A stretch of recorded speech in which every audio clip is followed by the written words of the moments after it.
Hello. Today I'd like to talk about mortality and living the way that I want to. I have some bad news. The bad news is that Doobie's really sick. In the last couple videos, I've expressed concern about Doobie's low energy and seeming to not be interested in stuff. Well, since the last video,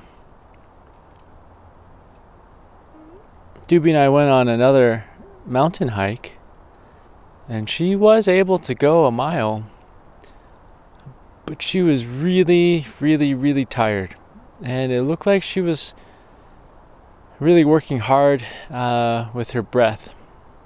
So my wife and I called her vet, and her vet was able to see her yesterday, the next day, which is yesterday.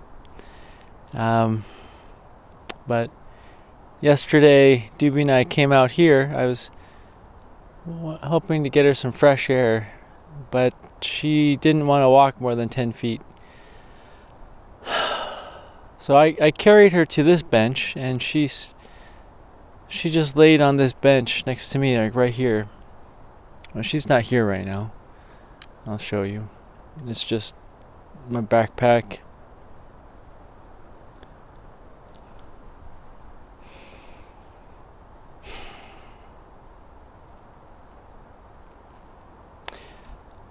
Well, we went to the vet, and the vet did some blood work and examined her and figured out that she's really sick. She has something called immune modulated hemolytic anemia.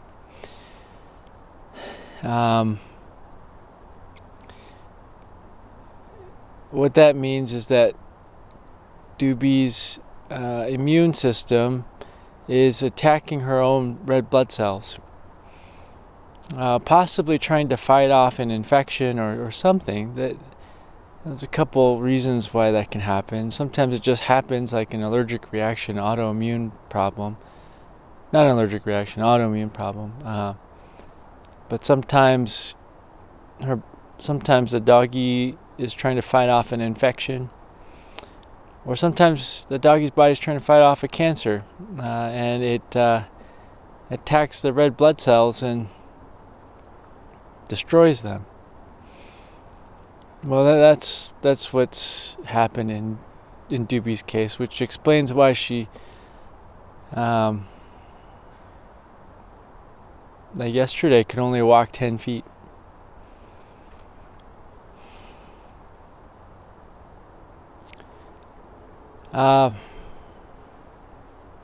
So she's in the hospital since yesterday, and they gave her some blood because her body broke down her own blood.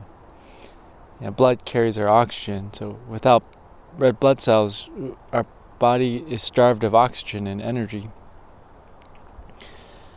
which is what was happening to her. So that's why she was breathing so hard and she was so tired. Well, she's in the hospital, and they're trying to figure out why her body started attacking her own blood cells. And I visited her just now, and she's got a lot more energy than yesterday. Her tail was wagging. She was happy to see me and my wife. She's eating some, which is an improvement. She peed. She was very interested in grooming herself, like cleaning up her paws and other parts of her body, and scratching her ear. And she was like trying to talk a little bit with my wife and I, like saying ruff, ruff, ruff, ruff, ruff, ruff, like that. So and her eyes look brighter. Her tongue and gums were like super, super pale yesterday. That was shocking because she didn't have the red blood cells. But today her tongue is pinker. Her gums are still kind of pale, but her tongue is pinker. And she's got more energy. Well, it's really hard. It's really hard. The doctors have been very good. The vets, they've been very good about explaining what's happening, kind of like hand-holding us through the process. Having medical training, I know some of the stuff. I didn't treat doggies, but I know some of the stuff, and I can look it up online, and what she's got is really serious. It kills a lot of doggies.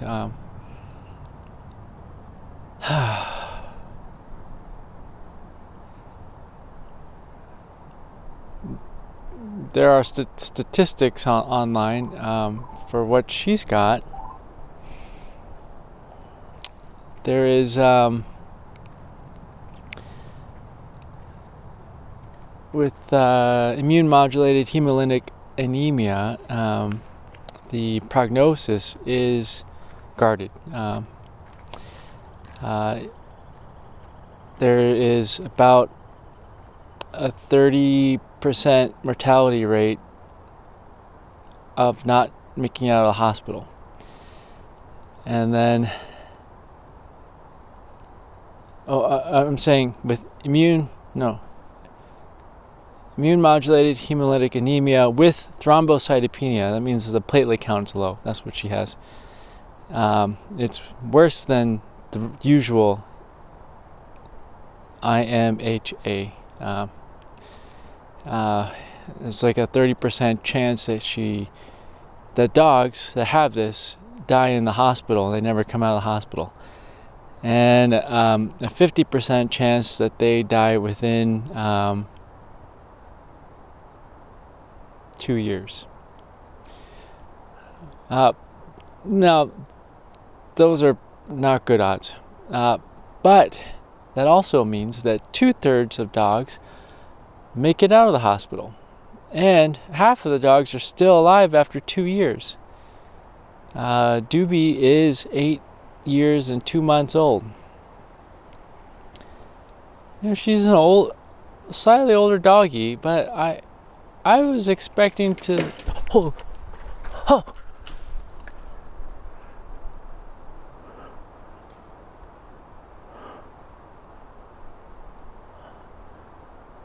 So weird. A big branch just fell down off this tree. Thank goodness it didn't hit me. Oh man.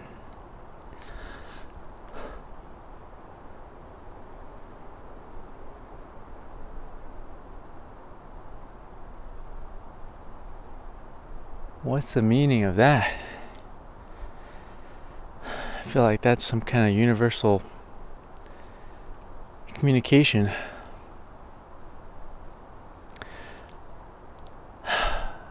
Well, what I was saying was, I thought that I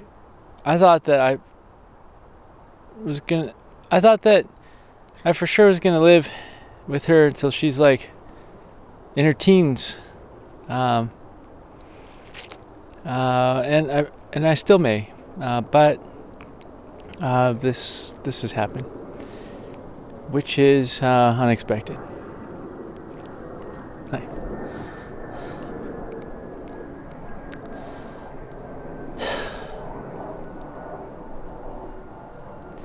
I wonder what the tree branch thing was all about.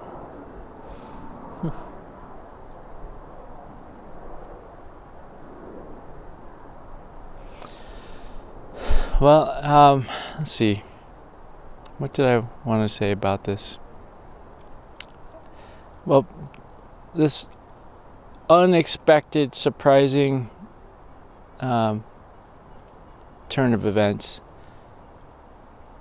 has made me feel a lot of things and question a lot of things.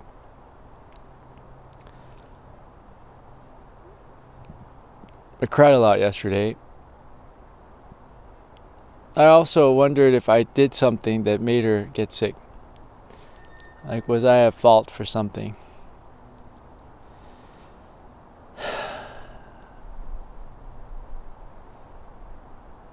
But I don't think that that's actually a very healthy way to think about this, because I honestly I can't think of anything that might have caused her to get the sickness. I mean, maybe if it was a tick bite or something that caused an infection, but she loves being outside and we give her tick medicine. I don't know. She really loves being outside, and I was gone doing these long backpacking solo trips for parts of each week, like 2 days, 3 days. Longest was 4 days out of the 7 this past month. So she was a little bit sad by that. I knew she was sad that I was gone. And my wife is here, but she's really busy with this work thing, this big project that ends next week. So I think Doobie was sad. But did that cause her to get this sickness? I don't know. I don't know.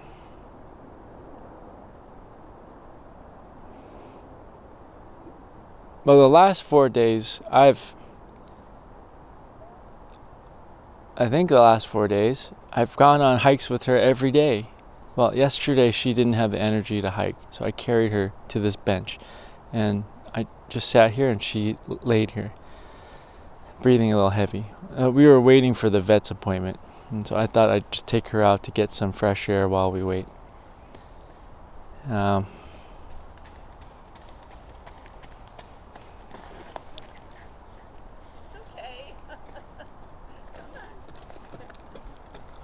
know, it's a suspicious bowl.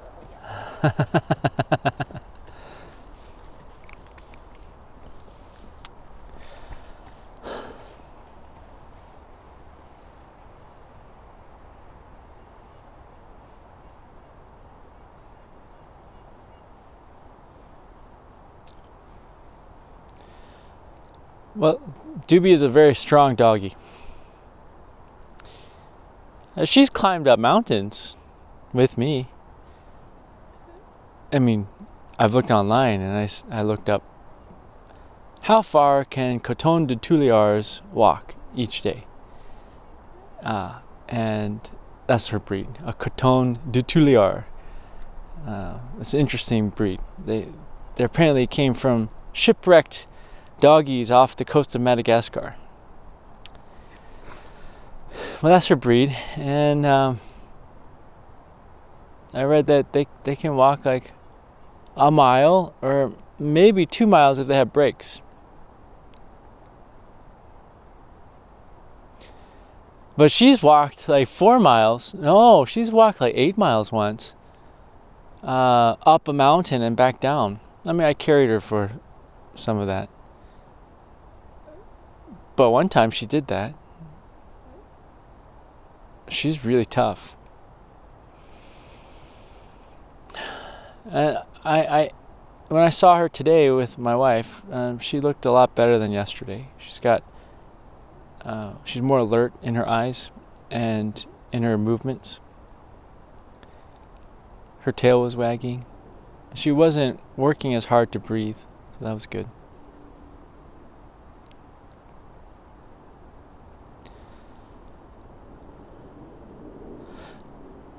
I think that maybe going on all these hikes is going to give her strength to heal up from this thing that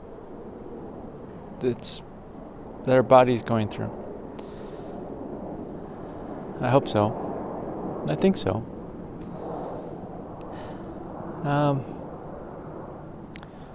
And I was thinking about like what I've done over the last like couple of years now. I was thinking about her life. I picked her up with my wife in California when we lived there, and she was just a baby. She could fit in my hand. Her whole body, from snout to butt, could fit in my hand.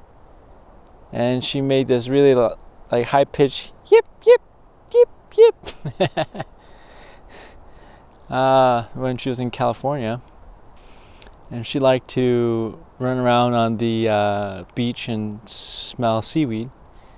And chase the flies that are on the seaweed. She likes chasing flies. She likes hunting flies. She's actually a pretty good hunter of black flies. She'll catch them and bring them to me.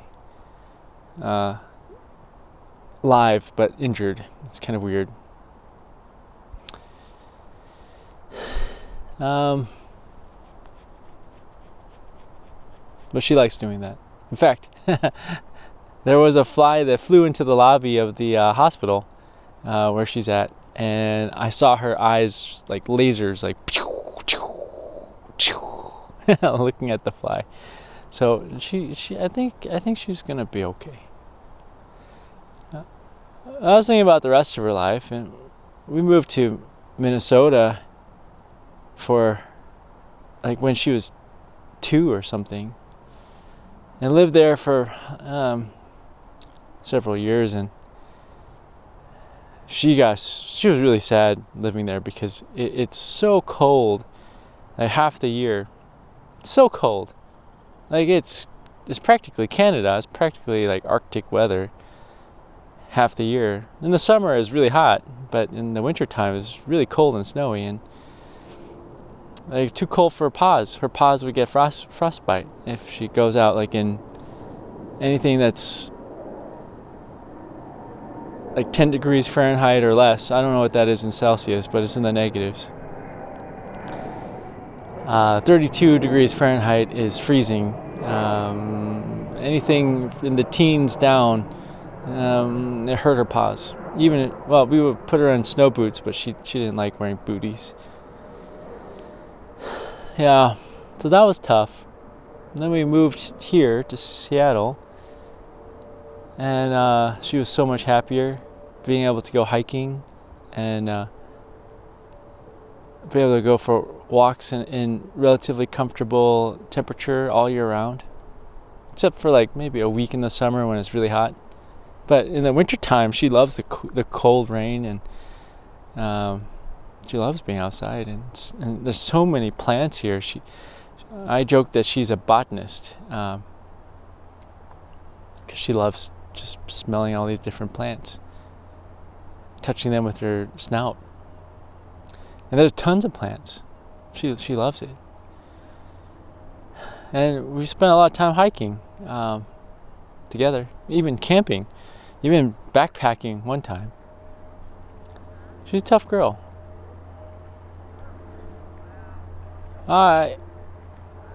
One of the things I wanted to do when I quit working as a surgeon was make sure that my doggie is happy living a full life. And I feel like I've done what I intended to do for the last 2 years. I've spent a lot of time with her outside and recorded a lot of the adventures here on this channel. And I really enjoyed that, and I think she has too. Hi. Hello.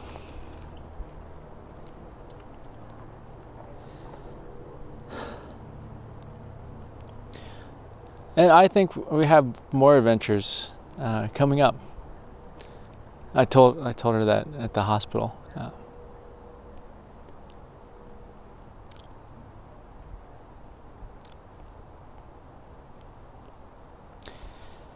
Yeah, I told her that at the hospital that we've got we got some adventures to go on if she wants to. I think she wants to. I want to. With her. I think we'll be able to too. Yeah.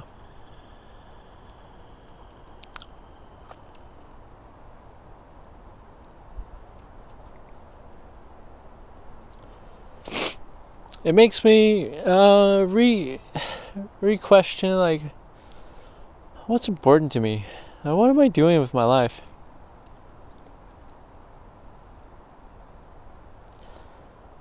To be confronted with Doobie's mortality so unexpectedly and so quickly makes me just think about my own mortality and my wife's mortality. Makes me think about the time that I have with my dog and my wife, and the time that I have in this body.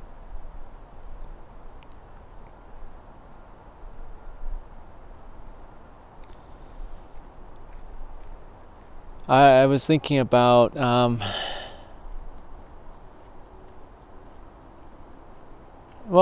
makes me think about those things. There's a Buddhist monk named Thich Nhat Hanh who passed away. But I remember he gave a talk about, does a cloud ever die? Because there was a girl in the audience, a little girl, who asked him, like, how she can deal with her feelings of her dog that died. Now, Doobie's not dead. Doobie's alive, and she's fighting. She's fighting, and she's strong, and she looks good. But it reminded me of, this whole episode reminded me of that talk. Does a cloud ever die? And Thich Nhat Hanh tells the story of a cloud. The cloud is water floating through the air. And the water and the air changes to rain or snow and falls down to the ground. And that water flows into streams and rivers. The trees take up the water through their roots. The animals drink from the stream or the lakes. We drink from the streams or the lakes. And the trees and the animals give back the water, and it keeps going to bigger rivers, and then to the ocean. And in the ocean, the sun evaporates the water back into the sky, where it becomes cloud again. There's cloud in everything. There's cloud in the trees. There's cloud in us, and you, and me. There's cloud in the river. There's cloud in the ocean. So does the cloud ever really die? Was it ever really born?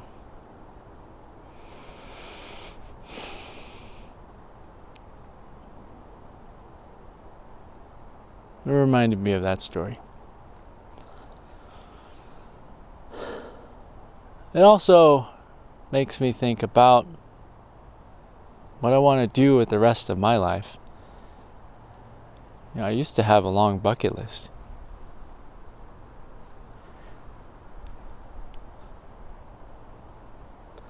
But my bucket list it got down to, I think, only 3 things.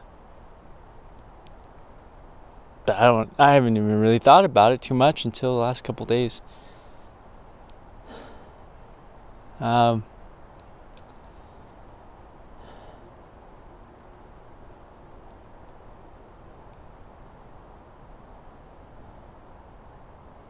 These may seem trivial to you, these 3 things, but they're just the 3 things that are my bucket list, and it may be trivial to you, but it's it's just my bucket list. Like, I'm not saying it's like super important, but it's just my bucket list. My bucket list was to hike the Pacific Crest Trail in Washington. It's 505 miles. The Pacific Crest Trail goes all the way down to California, the Mexican border. And it goes all the way up to the Canadian border. The whole thing is 2,600 something miles. This is number one on my bucket list. I didn't really care to do the California and Oregon part. I just wanted to explore the beauty of Washington. The forests, the mountains, the animals, the plants.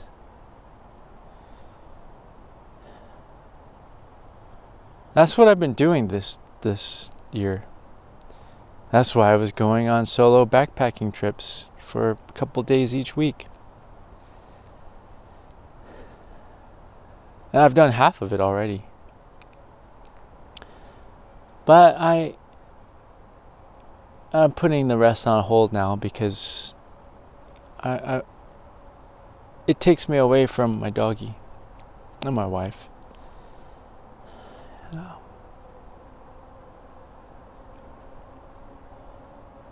I did think of a way that I could take my doggy with me. Just doing shorter distances. But she's not strong enough to do that right now. So that's on hold. But in a way, I feel like I accomplished the bucket list of seeing the PCT in Washington, because I did all these different chunks of it, and I saw what mountains were like down in the Columbia River near the Oregon border. I saw what the mountains are like up near the Canadian border, and I've gone through lots of the mountains between the two borders, about half of them, and it's been really cool. But I feel like in a way I accomplished that bucket list. I didn't do all 505 miles, but I accomplished what I wanted to, which is see the mountains here. And I still want to do the whole thing, and I will, but I don't have an urgency to complete it, because I feel like I've accomplished what I wanted to, and anything more is like a bonus, extra. Well, that was one of 3 things on my short bucket list. Let's see, what were the other 2? Well, the second one was, it's also a travel-related bucket list. For some reason, I've always wanted to see what the other side of the world looks like. Meaning Patagonia. That's like as far south on the Americas that you can get. It's really close to Antarctica. And the seasons are reversed there, so like right now it's winter there. It would not be a good idea to go visit in the winter time. You go during the summertime, and even the summertime is still very cold. Well, actually, I don't know for sure, but I know there's snow up there, even in the summertime. So that I want to do at some point, but I don't know if I'll ever do that. I would like to, with my wife. I don't know if Doobie could make it that far. That's like 24 hours of flying in airplanes. I think it might be too tough for her, but I don't even know if she'd be allowed to enter the country, because she's a dog. And there might be some like quarantine issues. Like she can't go to Hawaii because there's a rabies quarantine thing where if we go, she has to like be in quarantine for a while. And there's a way to bypass that, but it's very challenging. And she has to be in this she has to be in the main hold of the cargo hold of the airplane. I just thought that would be really scary for her, so I rather than being in the main cabin. So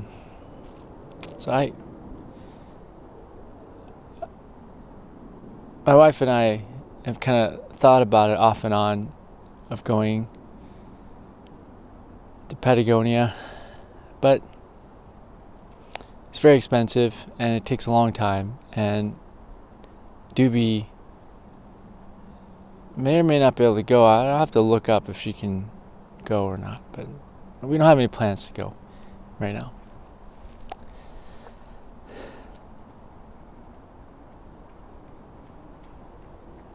The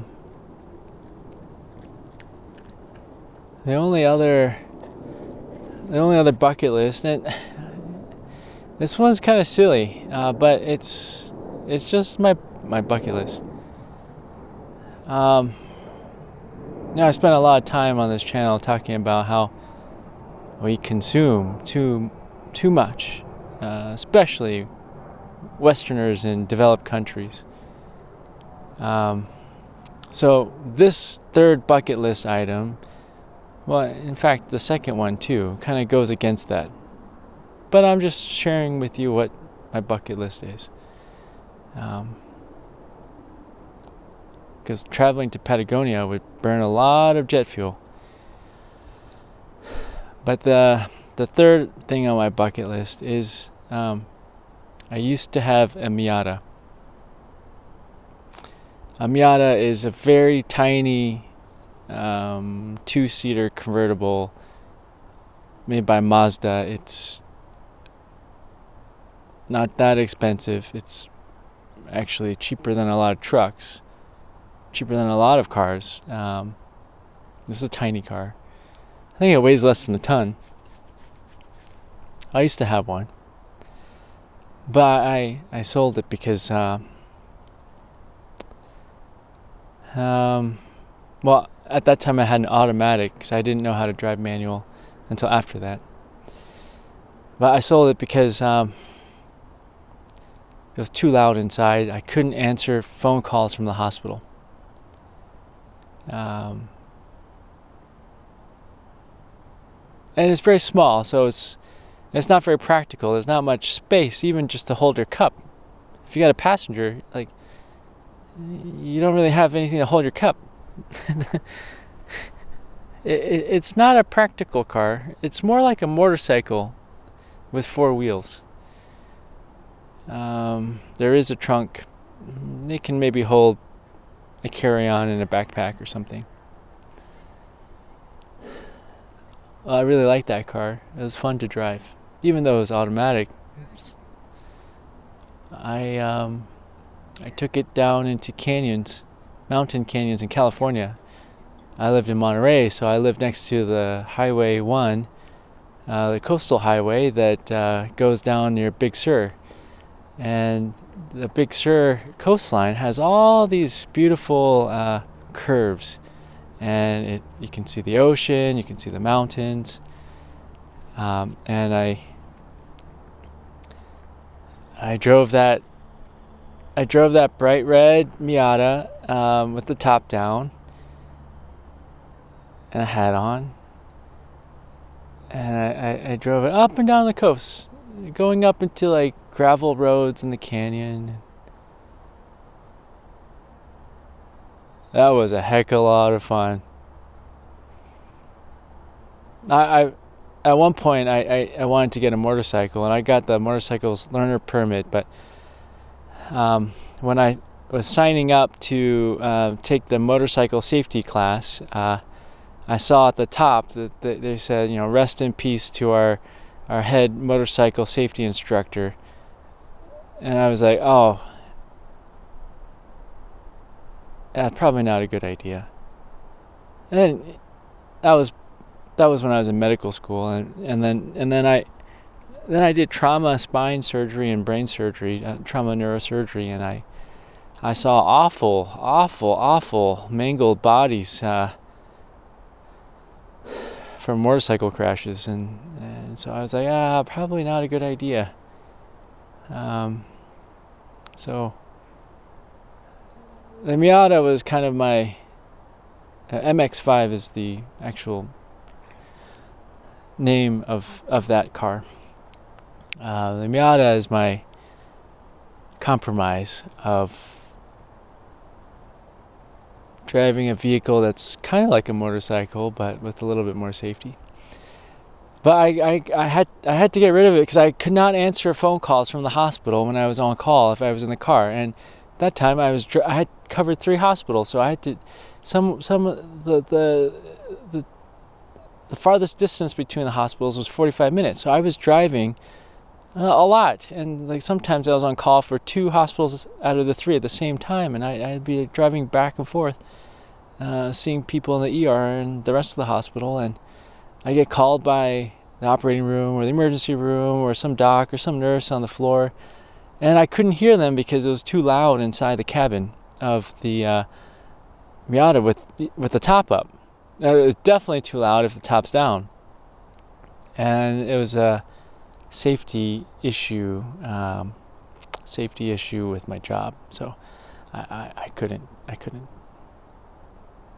Plus, it was really loud, so I was like, is this going to hurt my hearing over time?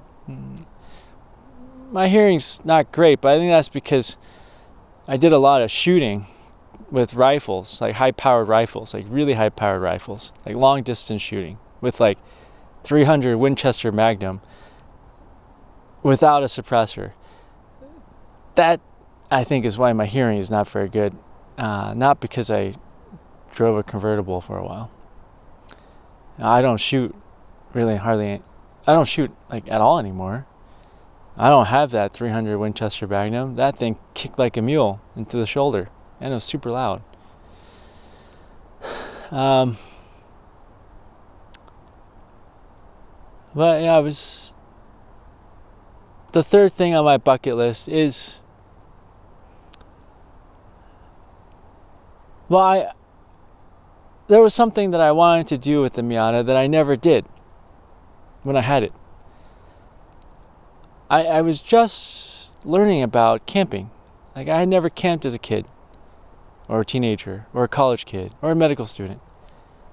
My wife grew up camping, and she introduced me to camping after we got married. And I fell in love with it, hiking and camping. And that was around the time when I had the Miata. It was early on in our marriage. And what I really, really, really, really wanted to do was drive that Miata into the mountains with my camping gear and go camping. But I didn't know much about camping. I didn't know what gear I needed. I didn't know like what I could survive on. So I just assumed that I needed more stuff than what would fit in the Miata. So whenever we would go camping, we would take my wife's car, which at that time was like a full-size sedan.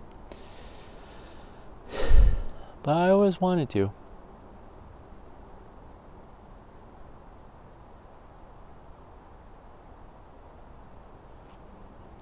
Well, now that I'm not a surgeon on call anymore, I'm not a surgeon anymore. Last time I cut open somebody was it's coming up on 2 years ago, in September of 2023. It's the last time I cut open anybody, well, and stitched them back up together, or staple them, well, stitched and stapled, or glued. There's different ways to close the skin. The last time I operated on anybody was 2 years ago, and the last time I fielded any phone calls from the emergency room was 2 years ago. Nobody calls me now, except for my wife or maybe some family members. maybe get some texts from a few friends that I've kept in touch with. Otherwise, my phone's pretty quiet.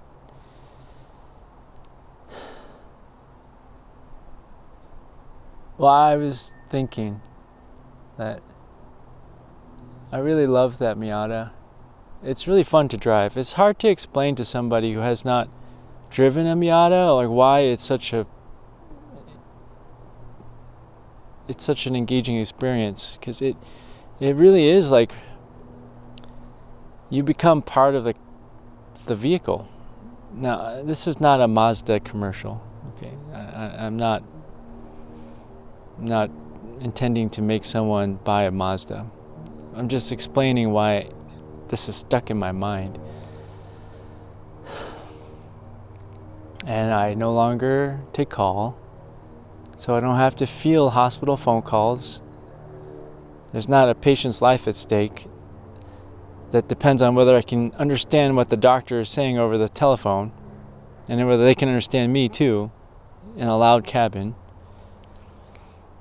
And I've gotten, I would say, very good at backpacking and hiking. Like, I know exactly what I need to survive, and if I run into a problem, if my car gets stuck, I have the tools now. Like, that van got stuck and I didn't know what to do. Now I do. I have those recovery straps and things you can wrap around the tree, and a hand winch, a come along to pull the car out of a ditch. Well, Miata would be very light, be very relatively easy to pull out of a ditch. It's rear wheel drive only, but yeah. Now I know how to do things. I could definitely take what I need to go backpacking or camping in the Miata. Even if my wife or Doobie comes along. And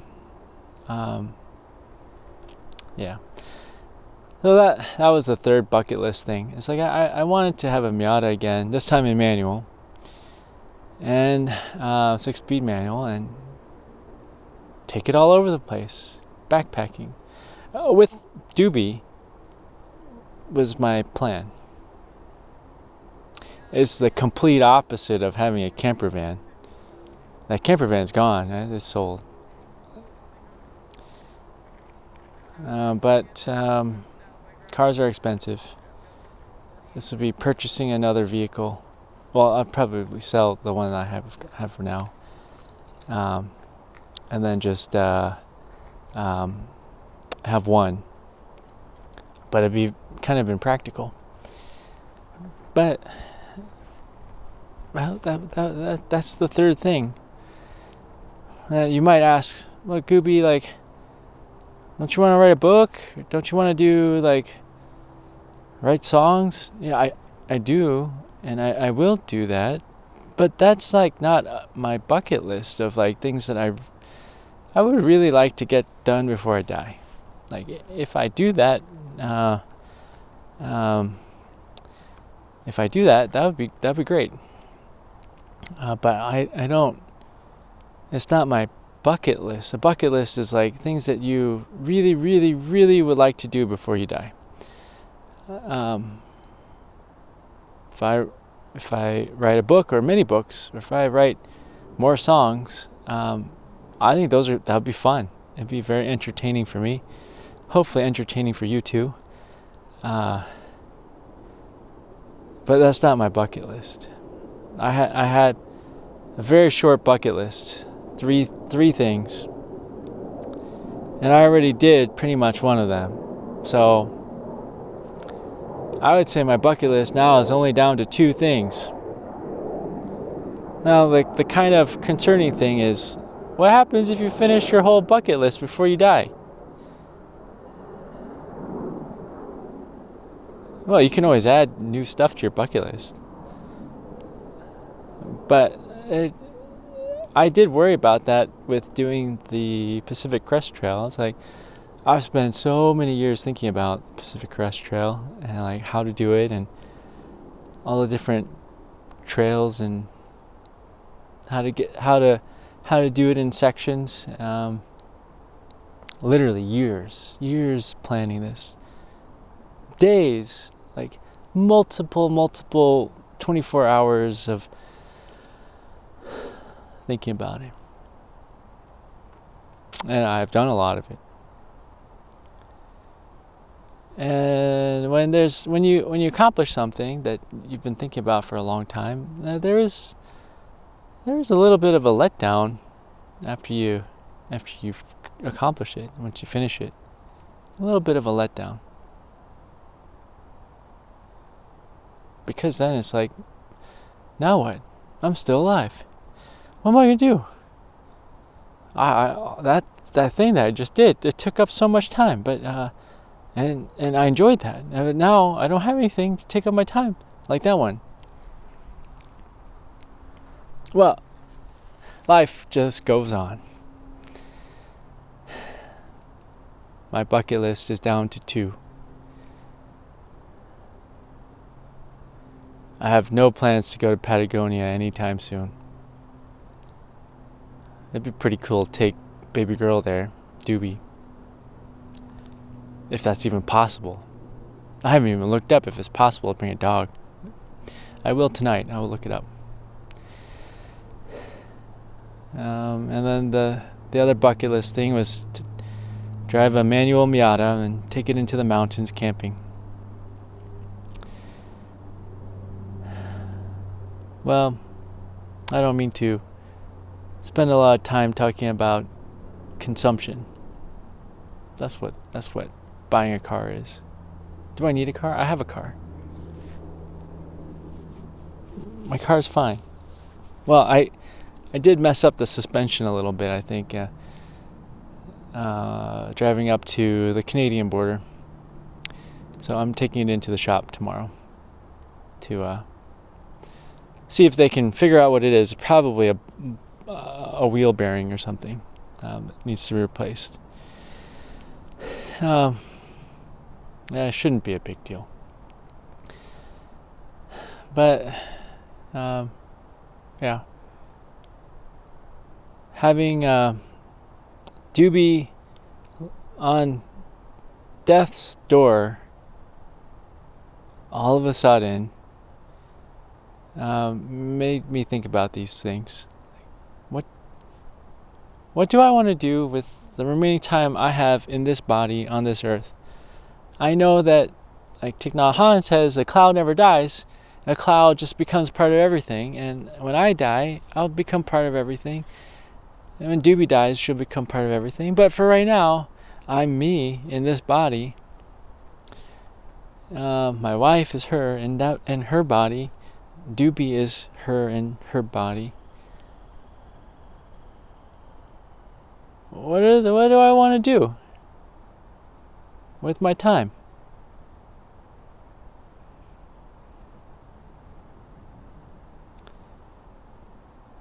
I don't want to spend it well, I can tell you things that I don't want to do. I don't want to spend it trying to fix this system that humans have made. Because the system that humans have made is actually working very well to accomplish what it wanted to, which is to extract as much energy as possible, and make a few people very rich, very wealthy and powerful, at the expense of everybody and everything else. Now, I'm not going to waste my time trying to fix this system. This system's been going on since way before I was born, for 10,000 years. This system sucks. It sucks. It is a big pile of stinky poo. I'm not going to waste my time trying to fix this system. It's way bigger than me. So that's one thing. And then I was also thinking about... Hello. Oh, pretty doggy. Thank you.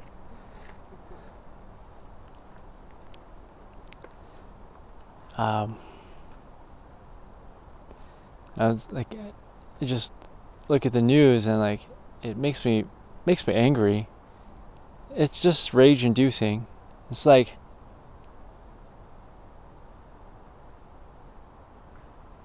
how many times can I read about the president every freaking day? Some new, thing that he says or did in the past. Like, I don't care. I don't care. I don't care. I don't care about that. I don't care if some tech bro thinks that AI is going to like make everyone rich. It's not going to make everyone rich. It's going to make a few people rich. I don't care. I don't care about that stuff. So what do I care about?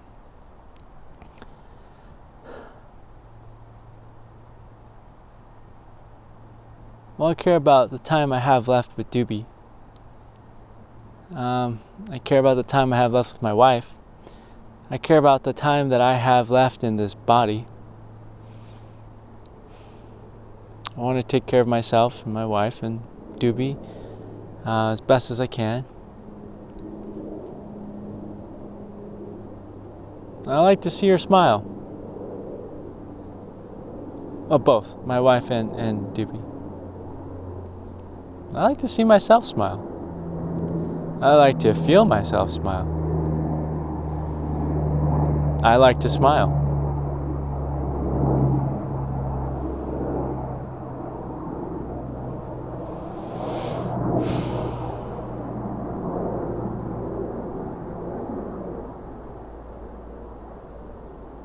I'm less concerned now about good and evil.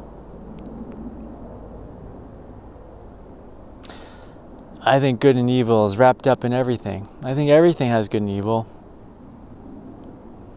Right and wrong. Should do or should not do. I don't care anymore. I don't care. In fact, I think good and evil, right and wrong, and duality is just causing a lot of problems.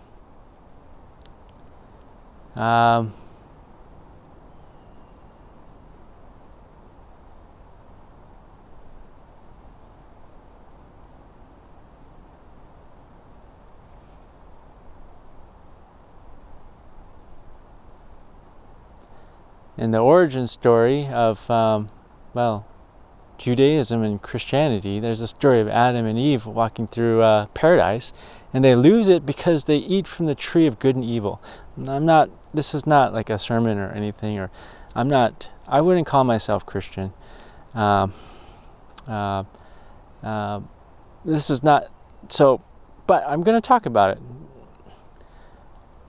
I really think that Adam and Eve really, metaphorically, we as Adam and Eve have lost paradise by trying to gain the knowledge of good and evil, duality.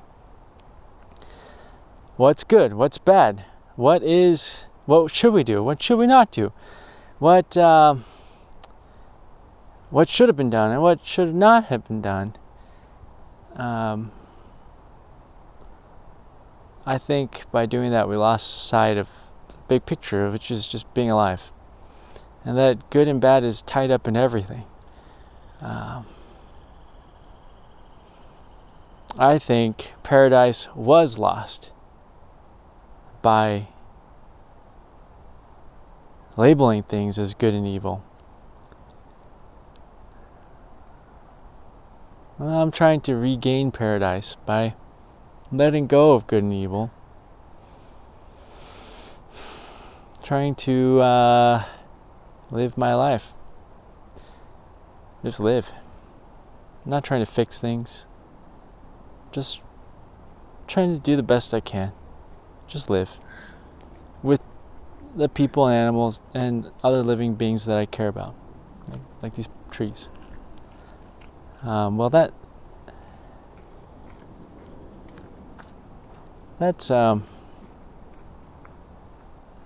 what I wanted to say.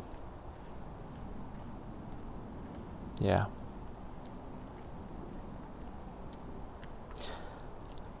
I'll give you guys updates about when Doobie gets out of the hospital.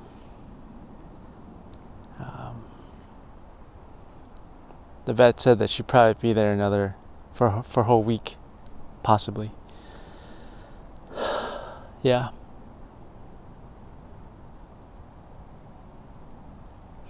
But she is looking stronger today. She's a tough girl. She can climb mountains, so I think she can kick this thing. But what she's fighting is really, really tough.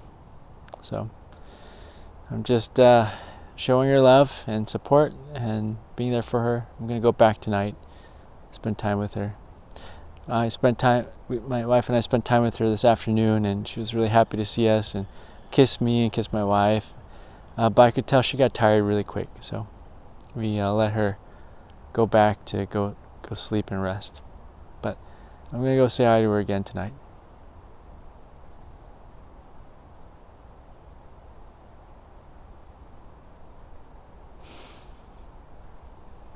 Bye.